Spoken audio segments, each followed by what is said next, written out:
मेरे साथ इस मंत्र का जाप कीजिए। ओम आदित्याय विद्महे दिवाकराय धीमहि तन्नो सूर्यं प्रचोदयात्। ओम आदित्याय विद्महे दिवाकराय धीमहि तन्नो सूर्य प्रचोदयात्। ओम आदित्याय विद्महे दिवाकराय धीमहि तन्नो सूर्य प्रचोदयात्।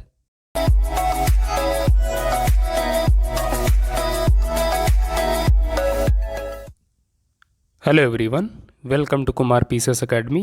कुमार पीसीएस एकेडमी के इस वीडियो में आप सबका बहुत बहुत स्वागत है। दोस्तों, आज के एपिसोड में हम डिस्कस करेंगे मकर संक्रांति के बारे में। दोस्तों, आप जानते हैं कि 14 और 15 तारीख को संपूर्ण भारत में आप देखेंगे 14 जनवरी के 14 और 15 तारीख को संपूर्ण भारत में मकर संक्रांति का त्यौहार हर वर्ष मनाया जाता है, राइट। और ये पर्व आप देखेंगे बड़े धूमधाम के साथ मनाया जाता है संपूर्ण भारत में। भारत के अलग अलग राज्यों में इसे भिन्न भिन्न नामों से जाना जाता है और इस पर्व का आप देखेंगे भारतीय संस्कृति में बहुत बड़ा योगदान रहा है, राइट।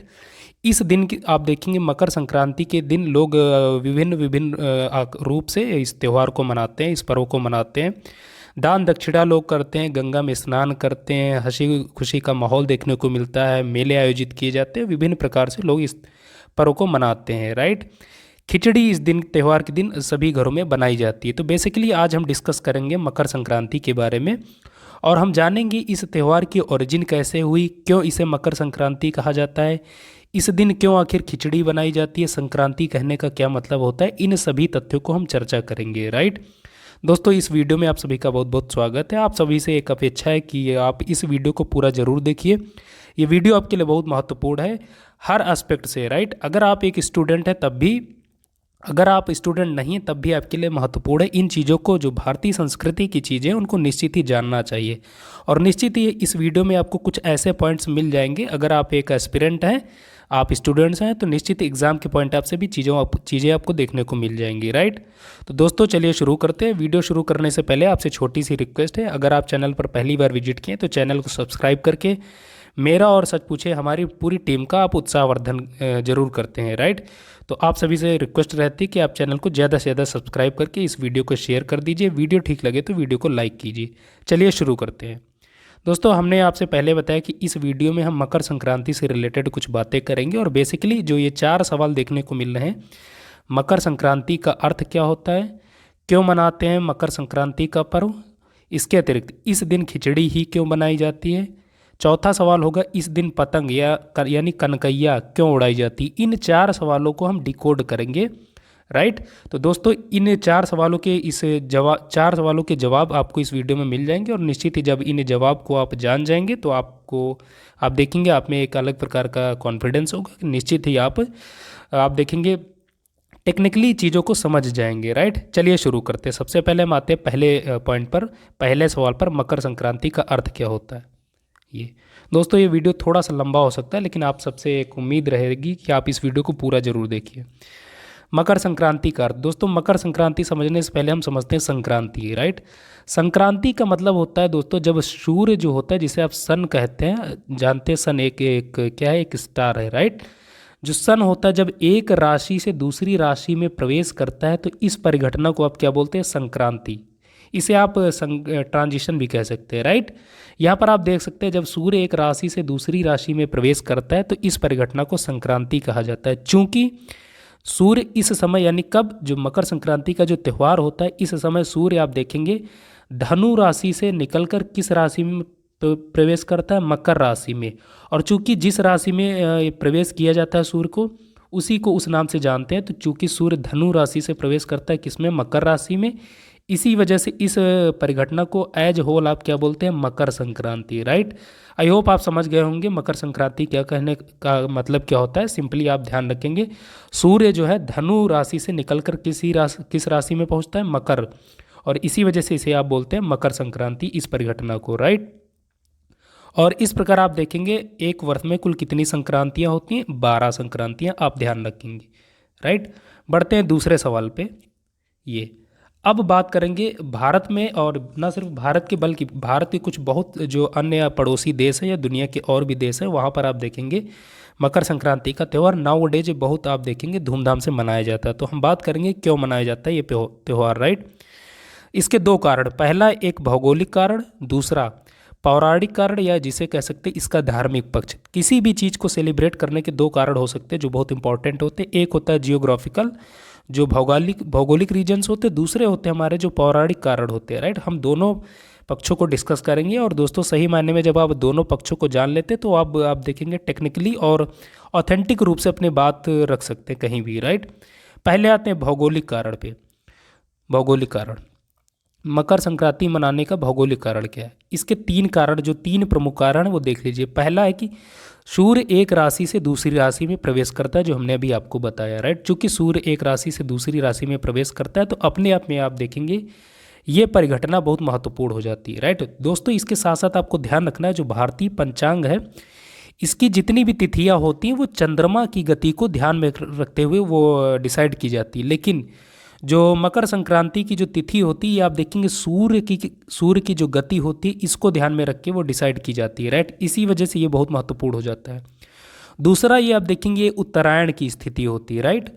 उत्तरायण कहने का क्या मतलब होता है आप जानते हैं, ये आपकी पृथ्वी है और ये दो भागों में बटी है। इसे आप बोलते हैं उत्तरी गोलार्ध और इसे आप बोलते हैं दक्षिणी गोलार्ध।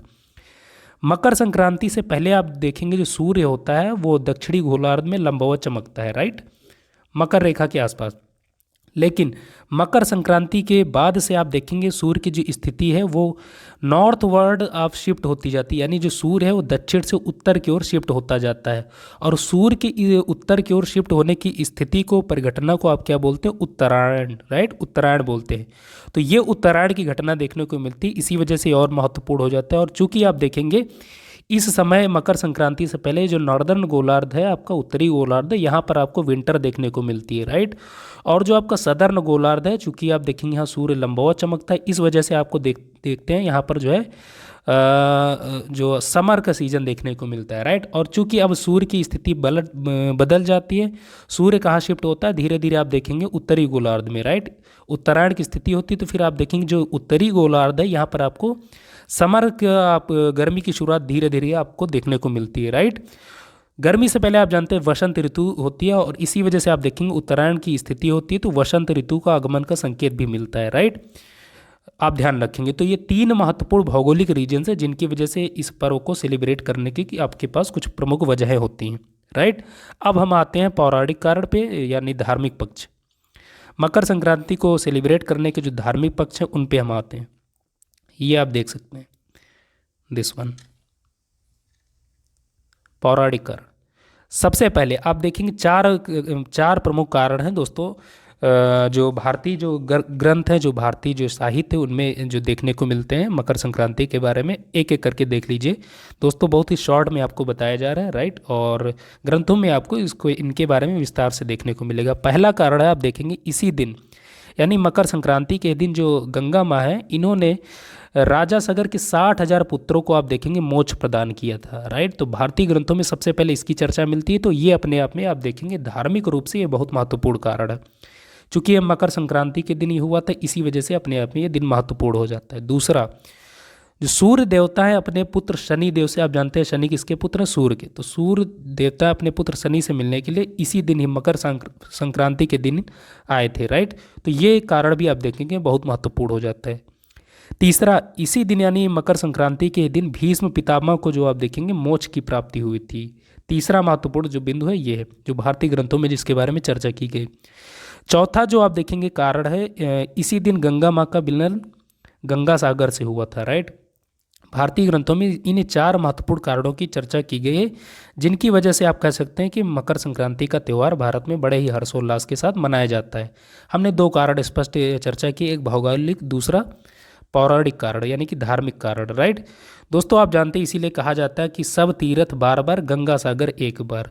आप जानते हैं कि चूंकि गंगा सागर बहुत ही हॉली रीजन है, बहुत ही हॉली प्लेस है, इसी वजह से अगर वहाँ जीवन में आप एक बार भी अगर आप स्नान कर लेते, डुबकी लगा लेते, तो ऐसी मान्यता है कि आपके सारे पाप, सारे जो आपके कष्ट हैं वो सब दूर हो जाते हैं, राइट। तो ये चार प्रमुख आपके धार्मिक कारण हैं। निश्चित ही आपको जरूर आप देखेंगे अगर आप किसी से चर्चा करेंगे तो इन दो कारणों से, एक भौगोलिक एक पौराणिक कारण, इन दो कारणों को आप बताकर अपनी बात पर वजन ला सकते हैं, राइट।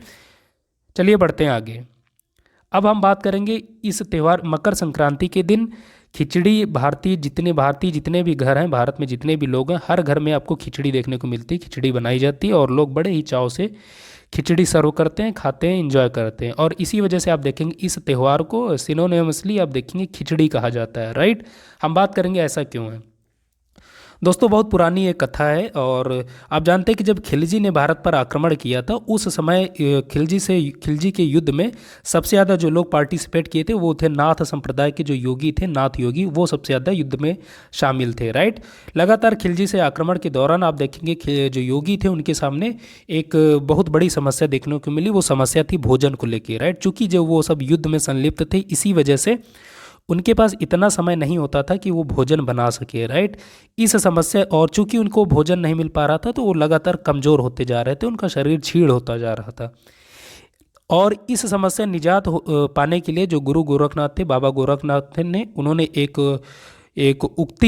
आप देखेंगे उन्होंने एक टेक्निक निजात की। वो टेक्निक ये थी कि उन्होंने चावल, दाल और सब्जियों को मिक्स करके बनाने की सलाह दी। और ऐसा करने से उन्होंने बताया कि ना सिर्फ इसमें कम समय लगेगा बल्कि ये एक आप देखेंगे पौष्टिक भोजन भी होगा, राइट। तो चूंकि इसमें खिचड़ी पकाने में आप जानते हैं कि बहुत कम समय लगता है, आप लोग निश्चित ही पकाते भी होंगे, तो आप जानते हैं बहुत ईजिली आप उसको बना सकते हैं, राइट। उसमें कुछ भी करने की किसी भी विशेष प्रकार की ज्ञान की आवश्यकता नहीं होती है, कोई भी आपको कला की आवश्यकता नहीं होती खिचड़ी पकाने में, राइट। तो आप देखेंगे जो नाथ योगी थे उन्होंने खिचड़ी बनानी शुरू की और कम समय में बन जाती थी, तैयार हो जाती थी। फिर उन्होंने अपने जो उनके सैनिक थे उनको ये बांटना शुरू किया, राइट, दिस वन। तब से दोस्तों आप देखेंगे दिस वन, और इसी भोजन को उन्होंने क्या संज्ञा दी, खिचड़ी की संज्ञा थी। जो मिक्स करके उन्होंने ये भोजन तैयार किया इसी को उन्होंने खिचड़ी की संज्ञा थी। जब खिलजी से मुक्ति मिल गई दोस्तों, और ये मुक्ति आप देखेंगे मकर संक्रांति से पहले मिली थी, और जैसे ही मकर संक्रांति का त्यौहार आया, जो दिन आया, उस दिन योगियों ने इसे उत्सव के रूप में बनाया, राइट। और उन्होंने आपस में एक दूसरे को खिचड़ी जो है खिचड़ी बांटी, और एक प्रकार से आप देखेंगे उन्होंने खिचड़ी के भंडारे भी जगह जगह पर आयोजित किए, राइट। दोस्तों आप देखेंगे भारतीय जो साहित्य, भारतीय जो ग्रंथ, उसके अनुसार अगर बात की जाए तो तभी से आप देखेंगे इसे खिचड़ी की संज्ञा दी जाती है, इस त्यौहार को, मकर संक्रांति को। और तब से ही हर घर में आप देखेंगे खिचड़ी का जो है कंसेप्ट देखने को मिलता है। और दोस्तों जो आप देखेंगे जो गोरखनाथ मंदिर है, तभी से आप देखेंगे वहाँ पर लगातार मकर संक्रांति के दिन भव्य खिचड़ी मेला आयोजित होता है, और जो कि वर्तमान में भी आयोजित होता है बहुत ही आप देखेंगे दिव्यता के साथ में, राइट। और दोस्तों आपको बताना चाहूँगा जो गोरखनाथ मंदिर है वहाँ साल के 365 दिन हर दिन वहाँ पर आप देखेंगे दोपहर के 12 से 2 बजे के बीच में खिचड़ी जो बांटी जाती है मुफ्त। जितने भी लोग वहाँ आसपास के होते हैं उनको एक कतार में लगाया जाता है और फिर एक तरफ से आप देखेंगे सबको जो है खिचड़ी बांटी जाती है। दोस्तों ये आज भी वहाँ पर ये प्रथा चल रही है। तो इसकी ओरिजिन यानी खिचड़ी बनाने की जो इस दिन मकर संक्रांति के दिन खिचड़ी बनाने की जो प्रथा है दोस्तों, ये यहीं से इसकी ओरिजिन हुई, और इसी वजह से इसको आप सिंपली आप खिचड़ी का त्यौहार भी बोलते हैं, राइट। अब आते हैं आपके नेक्स्ट सवाल पे।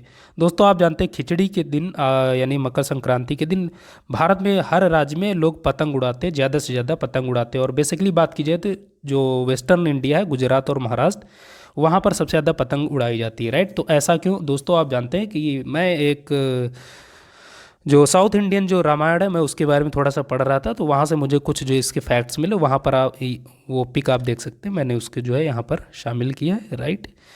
तमिल जो रामायण है दोस्तों उसको आप बोलते हैं तंदनान रामायण, राइट। उसमें ये चर्चा की गई है कि भगवान श्री राम ने मकर संक्रांति के दिन इस दिन सबसे पहले पतंग उड़ाई थी, और वो जो पतंग थी उड़कर इंद्रलोक में चली गई थी, राइट। तब से आप देखेंगे इस दिन पतंग उड़ाने की परंपरा शुरू हो गई। और इसी प्रसंग का वर्णन जो गोस्वामी तुलसीदास जी हैं उन्होंने अपनी जो रामचरितमानस के बालकांड में भी इसकी चर्चा की है, और वो चर्चा कुछ इस प्रकार की है, आप देख सकते हैं दिस वन। उन्होंने कहा है कि तुलसीदास जी कहते हैं कि राम एक दिन चंग उड़ाई इंद्रलोक में पहुंची जाई। इसका मतलब है कि अर्थ यह है कि श्री राम ने अपने मित्रों के साथ मकर संक्रांति पर एक पतंग उड़ाई जो उड़ते उड़ते देवलोक तक जा पहुंची। दोस्तों तभी से यह प्रथा चली आई है कि इस दिन लोग ज़्यादा से ज़्यादा पतंग उड़ाते हैं, पतंगबाजी भी करते हैं, राइट। और आप देखेंगे ना सिर्फ गुजरात महाराष्ट्र बल्कि संपूर्ण भारत में और दुनिया के वे सभी देश जहां मकर संक्रांति का त्यौहार मनाया जाता है लोग ज़्यादा से ज़्यादा पतंगबाजी करते हैं, राइट। तो दोस्तों ये हुआ बेसिकली पौराणिक रूप से कि पतंग क्यों उड़ाई जाती इस दिन, ये उसका साक्ष्य है, राइट। अब हम आते इसके जो है पतंग उड़ाने का एक वैज्ञानिक साइंटिफिक रीजन भी है दोस्तों। हर चीज़ के आप जानते हैं दो पहलू होते हैं। तो पतंग उड़ाने का जो साइंस है बेसिकली इसके बारे में निश्चित आपको जानना चाहिए। इस पर लगातार रिसर्च हुए कि पतंग उड़ाने लोग क्यों उड़ाते हैं, राइट, इसके फ़ायदे क्या। आप जानते हैं कि जब आप पतंग उड़ाते हैं तो आपकी बॉडी का जो अपर पार्ट होता है, यानी कि आप देखेंगे कमर से ऊपर वाला जो पोर्शन होता है वो सबसे ज़्यादा एक्टिव होता है, राइट। इसके साथ साथ जो आपके हैंड्स हैं वो सबसे ज़्यादा इन्वॉल्व होते हैं। हैंड्स की एक्टिविटी सबसे ज़्यादा आपको देखने को मिलती है जब आप पतंग उड़ाते हैं, राइट। और दोस्तों ये जो आपका अपर पोर्शन, बॉडी का जो अपर पोर्शन जब एक्टिव होता है और जब आपकी हैंड्स की जो आप देखेंगे एक्टिविटी ज़्यादा होती है, तो फिर ये एक्सरसाइज आप देखेंगे आपके जो लंग्स होते हैं या जो आपका कार्डियोवैस्कुलर सिस्टम होता है ये उसको उसके लिए बहुत बूस्ट प्रदान करता है, राइट। वो बहुत अच्छे से फंक्शन कर पाता है। और आप जानते हैं चूँकि ये समय होता है शीत का, ठंडी का ये समय होता है और आपका शरीर आप देखेंगे आपकी जो बॉडी है वो धीरे धीरे शिथिल होती जाती है, क्योंकि ठंडी इतनी ज़्यादा होती है तो आप चूंकि उतना एक्टिव होते नहीं फिजिकली, तो आपकी बॉडी शिथिल होती जाती है, राइट। तो इसको एक्टिव करने के लिए जब आप देखेंगे पतंग उड़ाते हैं और बेसिकली जब आप छत पर पतंगबाजी करते हैं तो इस समय आप देखेंगे सूर्य भी निकलता है और उससे आप देखेंगे आपको नेचुरल जो विटामिन डी है वो बहुत ज़्यादा से आपको मिलती है। और जब आप एक्टिविटी करते हैं विटामिन डी को एब्जॉर्ब करते हैं तो फिर वो आपकी बॉडी के लिए बहुत हेल्पफुल होता है। और इसी वजह से आप देखेंगे जब आप पतंगबाजी करते हैं तो फिर आप देखेंगे आपके जो शीत जनित जो रोग होते हैं, जैसे आप देखेंगे जुकाम हो गया, इस समय लोग ज़्यादा पीड़ित होते हैं, इसके साथ साथ कफ ज़्यादा बनता है, राइट। इन समस्याओं से आपको निजात मिलती है, राइट। इस वजह से आप देखेंगे पतंगबाजी करना साइंटिफिकली भी आप देखेंगे आपके लिए बहुत जो है अच्छी चीज़ होती है, राइट, दिस वन। अब हम आते हैं मकर संक्रांति का महत्व क्या होता है। दोस्तों आप जानते हैं, जो आपको पहले भी बताया जा चुका है, इसके बहुत सारे महत्व है, धार्मिक महत्व भी है, इसका मेडिसिनल भी महत्व है, राइट। आप जानते हैं हमने पहले भी आपको बताया जो भारतीय पंचांग पद्धति है उसके अनुसार समस्त तिथियां चंद्रमा की गति को आधार मानकर निर्धारित की जाती हैं। चूँकि मकर संक्रांति का जो दिन होता है, जो तिथि होती है, वो सूर्य की गति से निर्धारित किया जाता है। इस वजह से अपने आप में मकर संक्रांति का दिन बहुत महत्वपूर्ण होता है, राइट। और इसी दिन तीर्थराज प्रयाग और गंगा सागर में स्नान करने को बहुत आप देखेंगे पुण्य माना जाता है। इसी वजह से इसको महास्नान की संज्ञा भी दी जाती है कई बार, राइट, दिस वन। अब हम आते हैं इसके धार्मिक महत्व पर। दोस्तों मकर संक्रांति का धार्मिक महत्व भी है। आप जानते हैं एक ज्योतिषाचार्य हैं जो बहुत फेमस है इंडिया के, डॉक्टर अरविंद मिश्रा। इनका कहना है कि मकर राशि आप जानते हैं कि शनि की राशि है और सूर्य जो है शनि के पिता है। जब मकर संक्रांति के दिन सूर्य अपने पुत्र शनि के घर में प्रवेश करते हैं तो इस दिन आप देखेंगे जो शनि से जुड़ी चीज़ें होती हैं उनको दान करने से शनि भगवान बहुत प्रसन्न होते हैं, राइट। आप देखेंगे इसी वजह से इस दिन लोग ज़्यादा से ज़्यादा जो वस्त्र होते हैं, ऊनी वस्त्र होते हैं, उनका दान करते हैं, तिल का दान करते हैं, राइट, एट्सेट्रा। लोग लोहे का दान करते हैं, ये सारी चीज़ें, गंगा में स्नान करते हैं, ये सारी चीज़ें, उड़द का लोग दान करते हैं और बेसिकली आप देखते हैं लोग खिचड़ी का दान करते हैं, राइट। तो ये सारी चीज़ें करने से आप देखेंगे न सिर्फ आप भगवान सूर्य को और बल्कि शनि दोनों को आप प्रसन्न कर पाते हैं और उनकी कृपा भी आपको मिलती है। तो ये हुआ उसका धार्मिक महत्व, राइट। अब हम आते हैं इसके अन्य पक्ष पर, ये सिग्निफिकेंस ऑफ मकर संक्रांति इन वैदिक ज्योतिष। आप जानते हैं वेदों के अनुसार भी इसका बहुत महत्वपूर्ण योगदान है। मकर संक्रांति को आप तिल संक्रांति भी कहते हैं, राइट। आप जानते हैं इस त्यौहार के दिन जो भगवान, जैसा कि पहले भी आपको बताया कि भगवान शनि को प्रसन्न करने के उनसे जुड़ी जितनी भी चीज़ें होती हैं उनको दान करने से ज़्यादा से ज़्यादा आप देखेंगे आप अपने लिए शुभ संकेत प्राप्त करते हैं। और तिल आप जानते हैं भगवान शनि को बहुत प्रिय चीज़ होती है। तो आप जानते हैं इसी वजह से इस दिन मकर संक्रांति के दिन तिल और जैगरी यानी गुड़ के जो है लड्डू बना के लोग एक दूसरे को सर्व करते हैं और उन्हें डिस्ट्रीब्यूट भी करते हैं, राइट। इसका एक और कारण है दोस्तों, तिल आप जानते हैं अपने आप में एक थोड़ा कॉस्टली प्रोडक्ट होता है और अगर आप इन चीज़ों को दान करते हैं तो वे लोग जो इसको अफोर्ड नहीं कर सकते हैं वो भी इसको जो है वेरी इजीली उन तक ये चीज़ें एक्सेस हो जाती है, तो उनको भी आप एक प्रकार से आपको आशीर्वाद भी मिलता है, राइट, दिस वन। अब आते हैं इसके दूसरे पक्ष पर। इसका एक आप देखेंगे मेडिसिनल इंपॉर्टेंस भी होता है मकर संक्रांति का। जैसा कि आपको पहले बताया गया, चूँकि ये विंटर का सीजन होता है, ठंडी का जाड़ों का समय होता है, सर्दियाँ बहुत ज़्यादा होती हैं। इस समय जो अब आप तिल और जैगरी का जब लड्डू आप खाते हैं, राइट, तो उससे आप देखेंगे ये आपकी बॉडी के लिए बहुत कारगर औषधि होती है। तिल और जैगरी का लड्डू विंटर के समय में अगर आप इसका सेवन करते हैं सर्दियों में तो आप देखेंगे आप दो बीमारियों से अपने आप को बचा सकते हैं। एक हो गया कफ, दूसरा हो गया अर्थराइटिस, राइट। अर्थराइटिस और कफ के लिए तिल और जैगरी से बने हुए लड्डू का आप देखेंगे बहुत कारगर औषधि मानी जाती है। इसी वजह से इस दिन आप देखेंगे मकर संक्रांति के दिन लोग ज़्यादा से ज़्यादा तिल के बने हुए तिल और जैगरी यानी गुड़ से बने हुए लड्डू का सेवन करते हो, न सिर्फ सेवन करते बल्कि दूसरों को भी दान करते हैं, राइट, दिस वन। तो इसके कई सारे महत्व आपने देखे हैं। आते हैं दूसरे चीज़ों पर। मकर संक्रांति आप देखते हैं बेसिकली भगवान विष्णु और सूर्य की पूजा अर्चना की जाती है इस दिन, राइट।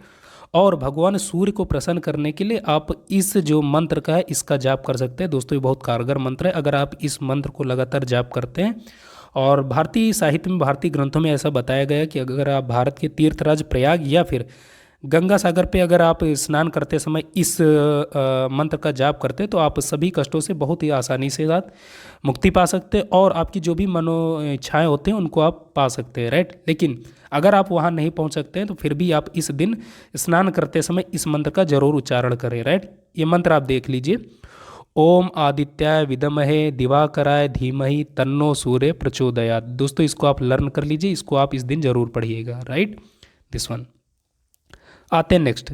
दोस्तों भारत में आप जानते हैं भारत के हर राज्य में मकर संक्रांति का त्यौहार मनाया जाता है, और इसे आप देखेंगे हर राज्य में अलग अलग नाम से इसे जो है संज्ञा दी गई है, राइट। इसको आप देख लीजिए, ये एग्जाम के पॉइंट ऑफ व्यू से इंपॉर्टेंट फैक्ट्स हैं। तमिलनाडु में इसे आप पोंगल बोलते हैं, गुजरात और उत्तराखंड में इसे आप उत्तरायण कहते हैं, हरियाणा और हिमाचल प्रदेश में इसे आप माघी कहते हैं, असम में इसे आप भोगाली बिहू कहते हैं, और यूपी बिहार में इसे आप खिचड़ी कहते हैं, पश्चिम बंगाल में इसे पौष संक्रांति कहते हैं, और कर्नाटक, आंध्र प्रदेश, तेलंगाना जो ये साउथ के स्टेट्स हैं वहाँ पर आप इसे एज होल मकर संक्रांति कहते हैं, राइट। और एज होल इंडिया के संदर्भ में बात की जाए तो इस त्यौहार को आप मकर संक्रांति के नाम से जानते हैं, राइट।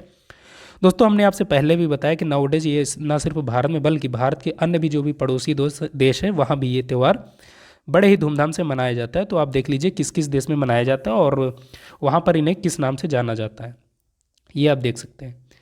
बांग्लादेश में आप मकर संक्रांति को जानते हैं पौष संक्रांति के नाम से। नेपाल में मकर संक्रांति को कहा जाता है माघी संक्रांति। थाईलैंड में इसे आप बोलते हैं सोंगकरन। लाओस में मकर संक्रांति को कहा जाता है पीमा लाओ। म्यांमार में कहा जाता है थियान। कंबोडिया में मकर संक्रांति को कहा जाता है मोहा संक्रांत। और श्रीलंका में दोस्तों मकर संक्रांति को कहा जाता है पोंगल, या फिर कई सारे जो दूसरे वहाँ के प्रांत हैं वहाँ पर उज्वर तिरुनल भी कहा जाता है, उज्वर तिरुनल। तो ये कुछ आप देखेंगे भारत के अतिरिक्त जो अन्य देश है जहाँ पर मकर संक्रांति का त्यौहार मनाया जाता है वहाँ इन्हें भिन्न भिन्न नाम से जाना जाता है, वो हमने आपको बता दिया है, राइट। दोस्तों ये आप देख सकते हैं सूर्य की विभिन्न गतियाँ हैं, दिस वन, राइट। ये मोशंस ऑफ द सन है, और इसी में आप देख सकते हैं कि सूर्य की जो है उत्तरायण और दक्षिणायन के बारे में बताया गया है। ये आप देख सकते हैं, हमने आपको पहले बताया। ये अगर आप देखते हैं उत्तरी गोलार्ध, ये सदर्न हेमिस्फीयर है, राइट। सूर्य की स्थिति आप देखेंगे नॉर्थ से साउथ और साउथ से नॉर्थ ये होती रहती है। उत्तरी गोलार्ध से जब सूर्य दक्षिण में शिफ्ट होता है, दक्षिणी गोलार्ध में, इसे आप बोलते हैं दक्षिणायन। और जब सूर्य दक्षिणी गोलार्ध से उत्तरी गोलार्ध में शिफ्ट होता है तो इसे आप बोलते हैं उत्तरायण, राइट। ज्योग्राफिकली ये बहुत महत्वपूर्ण होता है क्योंकि आप देखेंगे जो सर्दी और ये गर्मी का जो मौसम होता है इसी से डिसाइड होता है। लेकिन पौराणिक दृष्टि से और धार्मिक दृष्टि से ये बहुत महत्वपूर्ण परिघटना होती है। इसी वजह से आप देखेंगे भारतीय ग्रंथों में इसकी चर्चा को बहुत तवज्जो दी जाती है। इसी वजह से मकर संक्रांति का त्यौहार अपने आप में विशेष हो जाता है, राइट फ्रेंड्स, दिस वन। दोस्तों आज की इस वीडियो में हमने मकर संक्रांति से रिलेटेड कुछ फैक्ट्स बताने के प्रयास किए, और हमारा जो चर्चा का मुख्य केंद्र था वो इन 4 सवालों तक वो केंद्रित थे, राइट। पहला सवाल हमने आपको बताया मकर संक्रांति का अर्थ क्या होता है, क्यों मनाते हैं मकर संक्रांति का पर्व, खिचड़ी क्यों बनाई जाती है इस दिन, या फिर इस त्यौहार को आप खिचड़ी क्यों कहते हैं, और इस दिन पतंग यानी कनकैया आप लोग क्यों उड़ाते हैं, राइट। इन 4 सवालों को हमने आपको बताया। दोस्तों आप जानते हैं 14-15 तारीख को मकर संक्रांति का त्यौहार है। आप सभी को हमारी ओर से, हमारी पूरी टीम की ओर से, और सच पूछिए आप सबकी ही ओर से मकर संक्रांति त्यौहार की बहुत बहुत अग्रिम शुभकामनाएं। आप सबसे उम्मीद है कि आप सब इस त्यौहार को बड़े ही हर्षोल्लास के साथ आप मनाएंगे। आप लोग खिचड़ी का आनंद लेंगे, जो भी आपसे बन पाएगा वो आप दूसरों के लिए करेंगे। आप इस गंगा स्नान अगर आप कर पाते हैं तो बड़ी अच्छी बात, अगर नहीं पहुंच पाते हैं तो भी कोई आपके लिए कोई दिक्कत वाली बात नहीं, आप अपने घर पे स्नान कीजिए, राइट। भगवान सूर्य को आप जल अर्पित कीजिए, आप उनकी भगवान सूर्य और भगवान विष्णु की आप पूजा अर्चना कीजिए, या जिस प्रकार से आप त्यौहार मनाते हैं, पूजा अर्चना करते हैं, वो अपने हिसाब से आप कीजिए। निश्चित ही आप सभी को कोई भी भारत का त्यौहार हो उसको बड़े ही हर्षोल्लास के साथ मनाना चाहिए, और इसी अपेक्षाओं के साथ, इसी उम्मीद के साथ आप सबसे विदा चाहता हूँ और आप सबसे आप सबको एक बार फिर से मकर संक्रांति की बहुत बहुत शुभकामनाएं। धन्यवाद।